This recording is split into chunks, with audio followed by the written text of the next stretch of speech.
अभी 2 दिन से इसको पढ़ रहे हैं। आज महत्वपूर्ण बातों को हम जानेंगे जो प्रश्न के रूप में आपके सामने रखने वाला हूं। चलिए अपन उसके अंदर जाएंगे। कल का जो आखिरी विचार यही था, गलत व्याख्याएं द्वारा गलत समझ आती है, इसलिए व्याख्यान बराबर होना जरूरी है। जो इसके पहले की अध्ययन में जो लोग भाग लिए, पवित्र शास्त्र को हम कैसे समझे, उसमें आपको मैंने इंटरप्रिटेशन के व्याख्यान के बारे में काफी जानकारी दिया। और एक आप सबके लिए एक सूचना भी है, एक जानकारी भी देना चाहता हूं। हमारा गहन अध्ययन खोज के यूट्यूब चैनल है, उसमें भी पुराने एपिसोड्स को आप लोग जाकर देख सकते हैं। ठीक है, चलिए शुरू करते हैं। यूहन्ना 3 अध्याय की 23वें पद। और यूहन्ना भी शालेम के निकट यनौन में बपतिस्मा देता था, क्योंकि वहां बहुत जल था और लोग आकर बपतिस्मा लेते थे। तो यहां पर आपको क्या विषय समझ में आ रहा है? बहुत जल क्यों चाहिए? क्योंकि वहां पर जो भी लोग बपतिस्मा लेने जा रहे थे, उनका असल वो बपतिस्मा का जो शब्द है, निमजन, डुबाए रखना। कल मैंने आपको बैप्टिजो और बैप्टो, ये दोनों शब्दों का अर्थ बताया था। आप कल के जो वीडियोस को देखकर आप देख सकते हैं, या उसका जो नोट्स भी पीडीएफ के रूप में मैंने ग्रुप में पोस्ट किया था।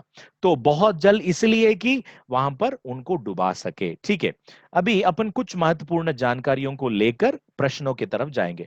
पुराना नियम में याजक ने वेदी पर रक्त छिड़का था, और इस कृत्य को बपतिस्मा के पूर्वाभास के रूप में देखा जाता है। कई लोग ये कहते हैं, देखिए पुराना नियम में इस तरह से हुआ, मतलब छिड़काव किए, रक्त को, लहू को छिड़काव किए, तो बपतिस्मा भी उसी तरह है।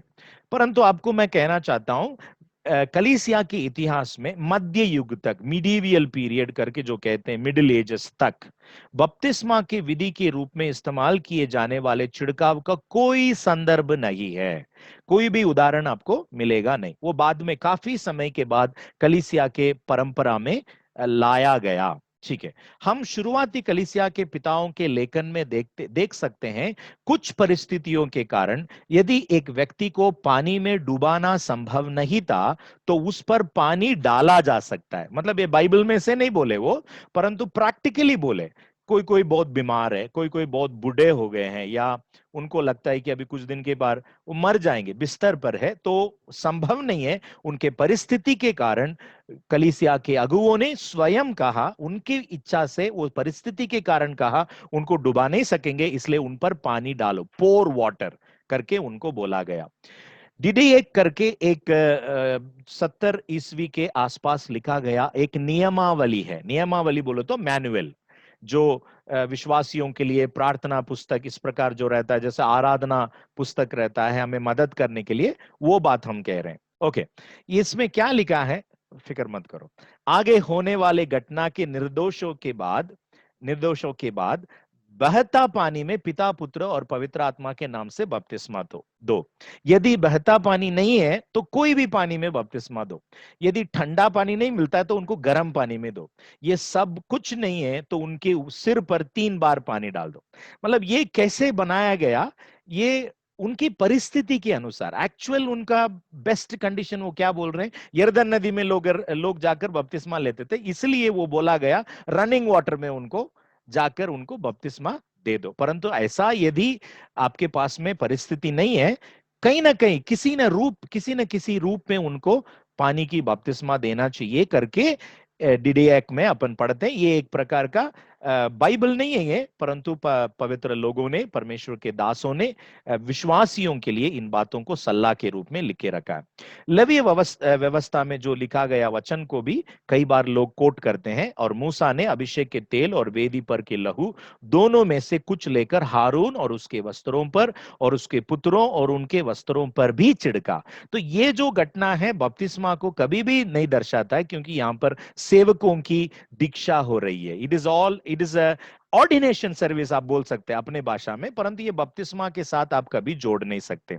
एक और चीज बोला जाता है कि जैसे इजरायलियों ने अपना कपड़ा धोए, क्योंकि परमेश्वर ने उनको ये कहा था। देखिए वचन अपन पढ़ लेंगे, निर्गमन 19 में लिखा है, और जब वे रफीदीम से कुछ कुछ करके सीनाई के जंगल में आए, तब उन्होंने जंगल में डेरे खड़े किए और वहीं पर्वत के आगे इजरायलियों ने चावनी डाली। तब मूसा पर्वत पर परमेश्वर के पास चढ़ गया और यहोवा ने पर्वत पर से उसको पुकार कर कहा, याकूब के घराने से ऐसा कह और इजरायलियों इजरायलियों को मेरा यह वचन सुना। क्या बोल रहे थे परमेश्वर मूसा को बुला के? देखिए बहुत इंटरेस्टिंग बात है। निर्गमन 19वां अध्याय के 10 और 11वां पद में लिखा है, तब यहोवा ने मूसा से कहा, लोगों के पास जा और उन्हें आज और कल पवित्र करना, और वे अपने वस्त्र धो ले और वे तीसरे दिन तक तैयार हो रहे, क्योंकि तीसरे दिन यहोवा सब लोगों के देखते सिनाई पर्वत पर उतर आएगा। ये सिंपल मैं आपको समझा देता हूं। अपन समझ लीजिए कई लंबे सफर करते हुए आ रहे, बीच में हमको नहाने के लिए, स्नान करने के लिए जगह नहीं है, पानी नहीं है, अपन कंटिन्यूसली सफर करते हुए आ रहे। तो जब घर में आएंगे और हमको पता चल रहा है कि हमारा पासबान या हमारे कोई प्रिय व्यक्ति या कोई इंपॉर्टेंट व्यक्ति हमारे घर में आ रहे, उसी गंदे कपड़े के साथ अपन बैठ के रहेंगे क्या? नहीं। इमीडिएटली हम फर्स्ट क्या करेंगे? जाकर पहले अच्छा स्नान करेंगे, अच्छा कपड़े पहन के उनके मुलाकात के लिए अपने आप को तैयार करें। एग्जैक्टली सेम है। ये लंबे सफर करके आ रहे हैं, रोज स्नान करने के लिए समय नहीं है और पानी भी बहुत ही कंट्रोल्ड यूज था, इसलिए प्रभु कह रहा है कपड़े धो लो, स्नान कर लो और मैं तुम्हारी मुलाकात करने वाला हूं। सो कई बार लोग इस उदाहरण को लेकर कह देते हैं, देखो यहां पे तो स्नान किया गया और डुबकी नहीं लगाया, पानी अपने शरीर के आंग पर डाले तो ये भी एक बपतिस्मा का एक चिन्ह हो सकता है करके, वो नहीं है प्रियो। यूहन्ना की बपतिस्मा क्या? कल मैंने आपको बताया यूहन्ना की बपतिस्मा करके आता है। यूहन्ना की बपतिस्मा असल में क्या है? मन फिराव की बपतिस्मा। इसलिए जितने दिन तक प्रभु यीशु हमारे साथ आता जाता रहा, अर्थात यूहन्ना के बपतिस्मा से लेकर, एक्चुअली वो एक टाइम पीरियड को, एक आविधि को दर्शाने के लिए यूहन्ना की बपतिस्मा से लेकर ऐसा इस्तेमाल हुआ है। यूहन्ना जब से बपतिस्मा दे रहा था उस समय से लेकर अभी तक हमारे साथ जो लोग थे, इन सारी वस्तुओं के लिए, सारी घटनाओं के लिए जो गवाह थे, उनको हमारे साथ में जुड़कर सेवा करना। क्योंकि यहूदा इस्करियोत का पद खाली था, इसलिए वे लोग प्रभु के सामने इस निर्णय को लिया। और भी जगह है, अपुल्लोस करके एक व्यक्ति था, वो ऐसा कहता है, देखिए अपुल्लोस नामक एक यहूदी जिसका जन्म सिकंदरिया में हुआ था, जो विद्वान पुरुष था और पवित्र शास्त्र को अच्छी तरह से जानता था, इफिसुस में आया। उसने प्रभु के मार्ग की शिक्षा पाई थी और मन लगाकर यीशु के विषय ठीक ठीक सुनाता और सिखाता था, परंतु वो केवल यूहन्ना की बपतिस्मा की बात जानता था। देखिए बहुत महत्वपूर्ण है। और आराधनालय में निडर होकर बोलने लगा, पर प्रिस्किल्ला और अक्विला उसके उसकी बात सुनकर उसे अपने यहां ले गए और परमेश्वर का मार्ग उसको और भी ठीक ठीक बताया। तो यहां पे जो व्यक्ति के बारे में बताया जा रहा है अपुल्लोस करके, वो कौन था? यहूदी। उसको थोड़ा सा आप ध्यान रखिए, यहूदी व्यक्ति है, यूहन्ना की बपतिस्मा को पाकर सेवकाई कर रहा है, प्रचार कर रहा है, और अकीला प्रिस्किल्ला जाकर उनको समझा दे रहे हैं और पूर्ण सत्य के बारे में उनको समझा रहे हैं। एक और इंसिडेंट भी है, देख लीजिएगा। अपुल्लोस कुरिन्थुस में था, पौलुस ऊपर से सारे देश से होकर एफेसस में आया और कई चेलों को देखकर उनसे कहा, क्या तुमने विश्वास करते समय पवित्र आत्मा पाया? उन्होंने उससे कहा, हमने तो पवित्र आत्मा की चर्चा भी नहीं सुनी। उसने उनसे कहा, तो फिर तुमने किसका बपतिस्मा लिया? तो उन्होंने कहा, यूहन्ना की बपतिस्मा। देख लीजिए प्रियो, ये बहुत ही क्लियरली हमें समझाया जा रहा है कि यूहन्ना की बपतिस्मा का अर्थ है मन फिराव की बपतिस्मा है। और मन फिराव की बपतिस्मा किन लोगों के लिए, कौन लोगों के लिए दिया गया? उन यहूदियों के लिए दिया गया। तो ये बात हमें क्लियरली समझना है कि यूहन्ना की बपतिस्मा का दूसरा नाम है मन फिराव की बपतिस्मा, बैप्टिज्म ऑफ रिपेंटेंस। और ये कौन लोगों के लिए दिया गया है?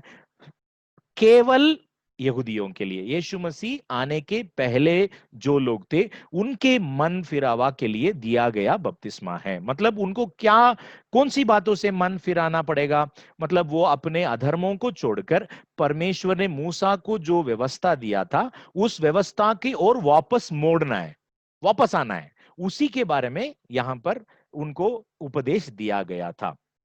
देखिए ये बात किस किस कौन कौन लोग इसमें शामिल है, आपको मैं वो जगह के हिसाब से बता रहा हूं, आपको समझ में आ जाएगा। मत्ती 5:3 में लिखा है, तब यरूशलेम के और सारे यहूदिया के और यरदन के आसपास के सारे देश के लोग उसके पास निकल आए और बपतिस्मा लेने आए। और भी लोग थे, फरीसियों थे, सदुकी थे, और यहाँ पर जब इन सारे लोगों को देखने के बाद में यूहन्ना बपतिस्मा देने वाला क्या कहता है, वो तो बहुत ही कड़क आदमी है। क्या कहता है, हे सांप के बच्चों, तुम्हें किसने जता दिया कि आने वाले क्रोध से भागो, सो मन फिराओ कि योग्य फल लाओ, और अपने अपने मन में यह ना सोचो कि हमारा पिता अब्राहम है।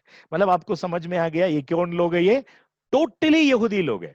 टोटली यहाँ पे कोई गैर यहूदी आपको मिलेगा ही नहीं।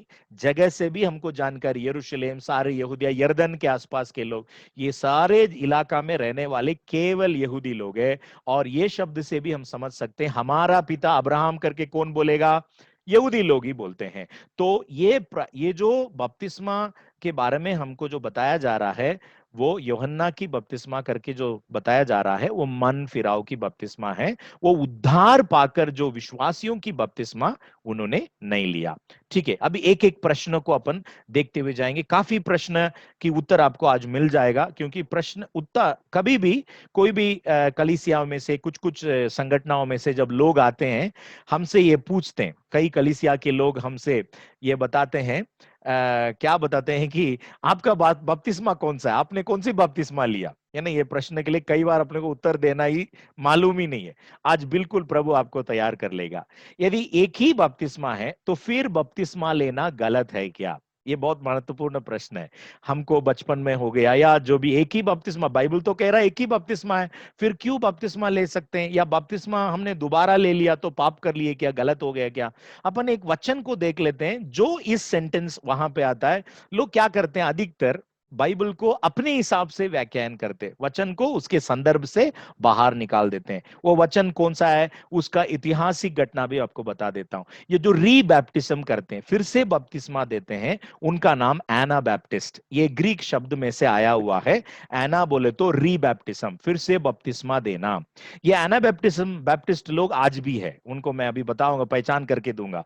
प्रतिवाद करने वाले सुधार आंदोलन, मतलब प्रोटेस्टेंट जो रिवाइवल मूवमेंट जो शुरू हुआ था, उसका एक कट्टरपंथी के सदस्य है एनाबैप्टिस्ट। आधुनिक बैप्टिस्ट लोग, अभी भी आपको मॉडर्न बैप्टिस्ट चर्चेस रहता है, मेनोनाइट जो कलीसियां हैं, क्वैकर्स करके कहते हैं, इन कलीसियाओं में रहने वाले एनाबैप्टिस्ट को ही अपना पूर्वज करके मानते हैं, आध्यात्मिक पूर्वज है। इनके सबसे विशिष्ट सिद्धांत है बालिग बपतिस्मा, एडल्ट बैप्टिज्म, मतलब बड़े होने के बाद ही बपतिस्मा लेना है उनके लिए। उसके लिए काफी वो जानकारी रखते हैं, इसलिए वो बच्चे की बपतिस्मा, यदि शिशु बपतिस्मा हुआ तो फिर क्या करते हैं, दोबारा बपतिस्मा देते हैं। ये कट्टर विरोध करते हैं शिशु बपतिस्मा को, और बड़े होने के बाद ही विश्वास करके बपतिस्मा लेना है करके कहते हैं। एफिसियो 4, 5 और 6 में ये शब्द है, एक बपतिस्मा। आपको मैं पढ़ के दिखा देता हूं। एक ही प्रभु है, एक ही विश्वास, एक ही बपतिस्मा, और सबका एक ही परमेश्वर और पिता है, जो सबके ऊपर और सबके मध्य में है और सब में है। सो ये वचन को कई बार कोट करते हैं, देखो बपतिस्मा तो एक ही है, फिर रीबैप्टिज्म करना सही नहीं है। बैप्टिज्म रीबैप्टिज्म करना है या कैसे बैप्टिज्म करना है, बाद में अपन समझ लेंगे उस बात को। परंतु ये जो वाक्य को एक ही बपतिस्मा करके बोलने वाले गलत तरीके से व्याख्यान करते हैं। ये जो शब्द एक ही बपतिस्मा कैसे आया है, असल में जब पौलुस एफिसियों की विश्वासियों को एक ही बपतिस्मा के बारे में लिखता था या लिख रहा था, तो वो उन्हें याद दिला रहा था कि उनकी पृष्ठभूमि या राष्ट्रीयता की परवाह न करते हुए वे सभी एक ही परमेश्वर की सेवा करते हैं, एक ही विश्वास साझा करते हैं, और एक ही बपतिस्मा का अनुभव किया है। मतलब प्राचीन कलीसिया में क्या समस्या थी, मैं आपको समझा देता हूं। उसमें यहूदी विश्वासी भी थे, गैर यहूदी मतलब अन्य जाति विश्वासी भी थे। इनमें बार बार टजल्स होते रहता है। कुछ लोग यरूशलेम से यहूदी विश्वासी आकर बोलते थे, विश्वासी है परंतु उनका बैकग्राउंड यहूदी परिवारों से आए हुए लोग हैं। वो बोलते थे खतना करना पड़ेगा, मूसा का व्यवस्था पालन करना पड़ेगा, इसलिए काफी बार तनाव रहती थी। प्रेरित पौलुस क्या कहते हैं, वो तीसरे वचन में बिल्कुल स्पष्ट तरीके से कह देते हैं, वही उसका सेंट्रल शब्द है, मेल के बंध में आत्मा की एकता रखने का यत्न करो, डोंट फाइट। क्योंकि हमारा एक पिता है, एक मसीह है, हमारा एक आत्मा है, हमको सब कुछ एक है। और बपतिस्मा भी हमको अलग अलग नहीं, यहूदियों के लिए अलग बपतिस्मा, गैर यहूदियों के लिए अलग बपतिस्मा नहीं है, इवन बपतिस्मा भी एक ही है। सो वो संदर्भ में जब अपन पढ़ेंगे, वो क्या बोलना चाहते हैं, झगड़ो मत, हम सबके लिए एक ही पिता, एक ही मसीह, एक ही आत्मा, एक ही वचन और एक ही बपतिस्मा। सो एक बार बपतिस्मा नहीं है वो, एक बपतिस्मा बोले तो चाहे अब यहूदी हो, गैर यहूदी हो, बंधे हुए हो, स्वतंत्र व्यक्ति हो, पढ़े लिखे हो, अनपढ़ हो, बपतिस्मा एक ही है, क्योंकि परमेश्वर सबको स्वीकार करता है। मसीह का कतना करके बाइबल में लिखा है, तो कई बार ये विचार में आ जाता है मसीह की कतना बोले तो क्या होता है। अभी मैं पढ़ के बता देता हूं, कोलोसियों दूसरा अध्याय की 11-12 पदों में, उसी में तुम्हारा ऐसा कतना हुआ है जो हाथ से नहीं होता, अर्थात मसीह का कतना, जिससे शारीरिक देह उतार दी जाती है और उसी के साथ बपतिस्मा में गाड़े गए और उसी में परमेश्वर के शक्ति पर विश्वास करके जिसने उसको मरे हुओं में से जिलाया, उसके साथ जी भी उठे। देखिए, ये बपतिस्मा के लिए इस्तेमाल किया गया पुराना नियम का शब्द है। अभी मैं आपको विस्तार रूप में समझा दूंगा। व्यवस्था विवरण 10वां अध्याय की 16वां पद में देखिए, पहली बार पौलुस का इन्वेंशन नहीं है प्रियो, ये पहले आ चुका है, पुराना नियम में भी ये बात है। इसलिए अपने अपने हृदय को कतना करो। देखिए कौन कह रहे हैं, मूसा कह रहे हैं। कतना तो शरीर में होता है, परंतु यहां पे क्या कह रहे हैं, अपने अपने हृदय की कतना करो। और 30वें अध्याय में, तेरा परमेश्वर यहोवा तेरे और तेरे वंश के मन का कतना करेगा। ठीक है, आप समझ सक रहे हैं कि मन की कतना करे। और यिर्मयाह उसकी 4:4 में, हे यहूदा के लोगों और यरूशलेम के निवासियों, यहोवा के लिए अपना कतना करो। तो ये शारीरिक कतना के बारे में नहीं बोल रहे, वो आत्मिक रीति से, मतलब कतना जैसे एक सर्जरी जैसा है। इसलिए अपने हृदय को क्या करो, परमेश्वर के पास में आने के लिए जो रुकावटें रहती हैं उसको हटाओ। बेसिक आइडिया वही है। आप अपने मन में घमंड है या बहुत सारे रीति रिवाज है, बहुत सारी चीजें जो रहता है, परमेश्वर को हम प्रेम करने के लिए और परमेश्वर के प्रेम को हम अनुभव करने के लिए रुकावट के रूप में रहती है। तो इसलिए वो कह रहे हैं अपने हृदय की कतना करो। सेम शब्द प्रेरित पौलुस कोलोसी के विश्वासियों के लिए इस्तेमाल करते हैं। और देखिए, इसलिए खाने पीने या पर्व या नए चांद या सबातों के विषय में तुम्हारा कोई फैसला ना करे, क्योंकि ये सब आने वाली बातों की छाया है, पर मूल वस्तुएं मसीह की है। भैया, पुराना नियम में तो बहुत कुछ किया, परमेश्वर ने बहुत उदाहरण दिया, परंतु वो सब चीज क्या है, आने वाली बातों के लिए छाया है, ओनली ए शैडो। मूल वस्तुएं मसीह की है। कोई मनुष्य दीनता और स्वर्गदूतों की पूजा करके तुम्हें दौड़ की प्रतिफल से वंचित न करे। ऐसा मनुष्य देखी हुई बातों में लगा रहता है और अपने शारीरिक समझ पर व्यर्थ फूलता है। मतलब ये करना चाहिए, वो करना चाहिए करके कोई व्यक्ति बोलता है तो परमेश्वर को जानने के लिए वो सब कुछ रुकावट के रूप में बन जाती है करके प्रेरित कहते हैं। झूठे शिक्षक बहुत थे प्रियो। प्रथम आज मत सोचिए कि जैसे कि हमारे कलीसिया में या हमारे इलाका में झूठा बहुत उपदेश हो रहा है, नहीं, ये प्रथम शताब्दी का है। प्रेरित पौलुस के समय में ही झूठा शिक्षक थे। और झूठे शिक्षक कैसे बैकग्राउंड के थे, यूनानी ज्ञानवाद, ग्रीक नॉस्टिसिज्म, और यहूदी विधि परण्याता, मतलब जूइश लीगलिज्म, मतलब सारी बातों को विधि के अनुसार करने वाले लोग हैं। ऐसा इन दोनों का एक प्रकार का मिश्रण था, मिक्सचर था। सो इन झूठे शिक्षकों को जवाब दे रहे हैं प्रेरित पौलुस। सो वो ये नहीं कह रहे हैं कि आपको कतना करना पड़ेगा, वो कह रहे हृदय की कतना, अर्थात हमको जो भी रुकावट है परमेश्वर को जानने के लिए, उन रुकावटों को हटा दो। ठीक है, कुलोसियों 2:13 में वो साफ तौर से कहते हैं, और उसने तुम्हें भी जो अपने अपराधों और अपने शरीर की कतना रहित दशा में मुर्दा थे, उसके साथ जिलाया, हमारे सब अपराधों को क्षमा किया। देखिए हम क्या किया, उसके लिए कुछ नहीं किया ना, हमारे पापों को हम हमारे जीवन से हटा ही नहीं पाए। कौन सा काम करेंगे, कौन सा कर्म करेंगे, कौन सी पुण्य को कर सकते हैं हम हमारे पाप हमारे जीवन से हट जाने के लिए? प्रभु यीशु मसीह ने सब कुछ हमारे लिए किया। ओके, अगला प्रश्न, क्या हमें बपतिस्मा बचाता है? क्योंकि एक वचन में ऐसा लिखा है, पहला पत्रस 3 अध्याय की 19 से 22, बहुत लंबा पद है, मैं सिर्फ उसके बीच वाले पद से पढ़ देता हूं। और उसी पानी के दृष्टांत भी है, अर्थात बपतिस्मा यीशु मसीह के जी उठने के द्वारा अब तुम्हें बचाता है। मतलब ये क्या है, शॉर्ट फॉर्म में बता रहे हैं। पत्री यहां बहुत ही लंबा चौड़ा नहीं हो सकता है। सो कुछ घटनाओं को वो विस्तार ना करते हुए, उन चीजों के अर्थ ऑलरेडी उनको समझ है, उनके प्रापकों को उसके बारे में जानकारी है, इसलिए दो चीजों को जोड़ते समय वो उनको एक्सप्लेन ना करते हुए, उसको विस्तार ना करते हुए सिर्फ शब्दों में लिख दिए, एक दो वाक्यों में लिख दिए। एक्चुअली यहां पर घटना क्या था, परमेश्वर नूहा के समय में बहुत ही धीरज रखकर, लोग उद्धार पाना है, समझना है, प्रभु के पास में पश्चाताप करना है करके बहुत इंतजार किया, परंतु उन्होंने नहीं किया। तो इसलिए परमेश्वर किसको बचाया, सिर्फ एक परिवार को बचाया, नूहा, और उस परिवार में 8 ही जन थे।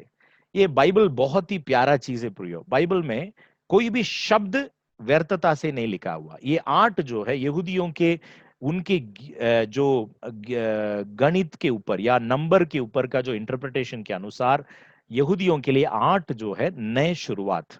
अब देखिए नूहा की जो जहाज में कितने लोग थे, 8 जन थे, मतलब नए शुरुआत। 8वें दिन खतना करना पड़ेगा, नया शुरुआत, न्यू बिगिनिंग। तो परमेश्वर इन सारी चीजों को इसमें रखा है। सो बपतिस्मा के कारण किसी का बचाया नहीं जा सकता है या उद्धार नहीं मिल सकता है, वो बात को यहां से अपन समझ सकते।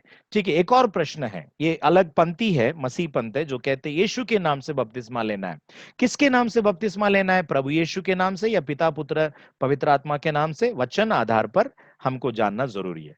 ये जो वचन वो लोग कोट करते हैं, या आपको भी ऐसा लगता है कि अरे बाइबल में तो प्रेरितों के काम में खास करके ये शब्द मिलता है, यह सुनकर उन्होंने प्रभु यीशु के नाम का बपतिस्मा लिया। अगले वचन देखिए, प्रेरितों के 8वें पद, केवल प्रभु यीशु के नाम में बपतिस्मा लिया था।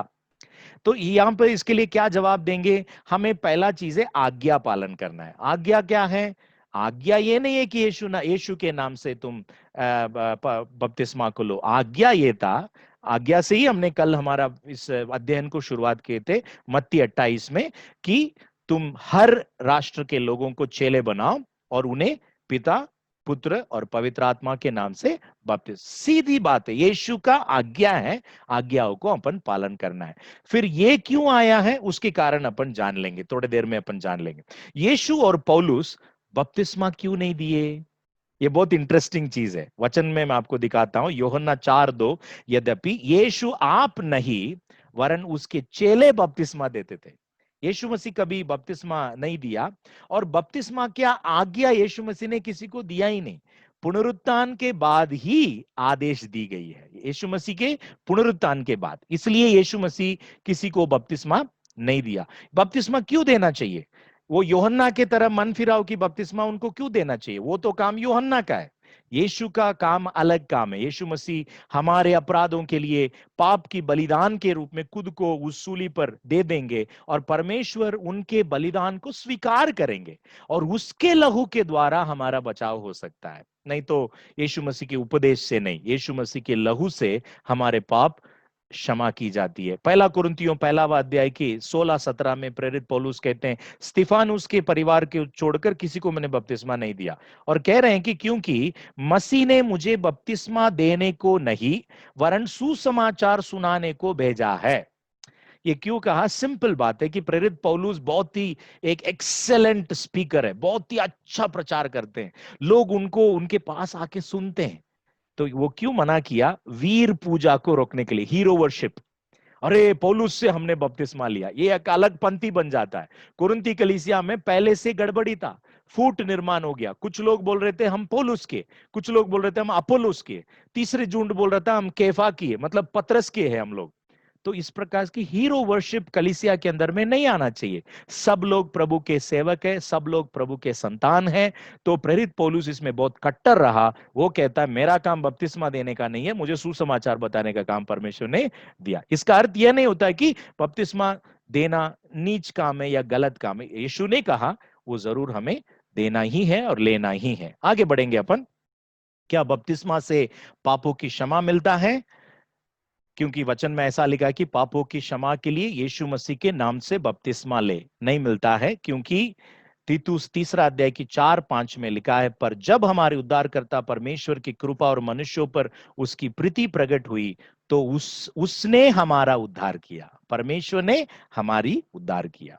क्या बपतिस्मा तुरंत ले सकते हैं? बाइबल में कई जगह पे लिखा है कि उन्होंने तुरंत लिया है। ये क्यों तुरंत लिया है, उसका सिंपल उदाहरण यह है कि वे सभी लोग यहूदी थे, उनको बहुत लंबा चौड़ा प्रचार करने का जरूरत नहीं पड़ा। फिलिपुस ने कहा, यदि तू सारे मन से विश्वास करता है तो हो सकता है, मतलब वो पूछ रहा है मेरे बपतिस्मा हो सकता है क्या? उसने उत्तर दिया, मैं विश्वास करता हूं कि यीशु मसीह परमेश्वर का पुत्र है। मतलब ये सारे लोग जिन्होंने तुरंत बपतिस्मा लिया, चाहे 3,000 लोग जो पेंतेकोस्त के दिन में, वो जो इथियोपिया का मंत्री, और जितने भी लोग जो प्रेतों के काम में शुरुआत में बपतिस्मा लेते हैं, वो सभी लोग यहूदी लोग थे या यहूदी धर्म को उन्होंने धारण किया था। इसलिए उनको वचन पहले से पता है। उनको सिर्फ ये मानना कमी था कि यीशु को प्रभु या मसीहा करके स्वीकार करना है। ओके, अभी अपन इसको कंक्लूड करेंगे। एक भारतीय स्त्री के लिए अधिक महत्वपूर्ण क्या है? क्या उसकी पति या विवाह का प्रतीक? एक भारतीय स्त्री के लिए, एक ट्रेडिशनल लेडी के लिए उसका पति महत्व है या उसके विवाह का प्रतीक? इसका जवाब क्या देंगे अपन? दोनों महत्वपूर्ण, दोनों चाहिए। एक भारतीय स्त्री कहती है कि नहीं, मुझे दोनों चाहिए, मेरे पति भी होना और उसके द्वारा दिया गया मंगलसूत्र भी होना। परंतु यदि उसको अपन ये दूसरा प्रश्न पूछेंगे कि प्रथम प्राथमिकता किसको देंगे आप, तो वो क्या बोलेगी? पति को देगी। क्यों बोलेगी पति? इसलिए कि पहला रिश्ता फिर प्रतीक।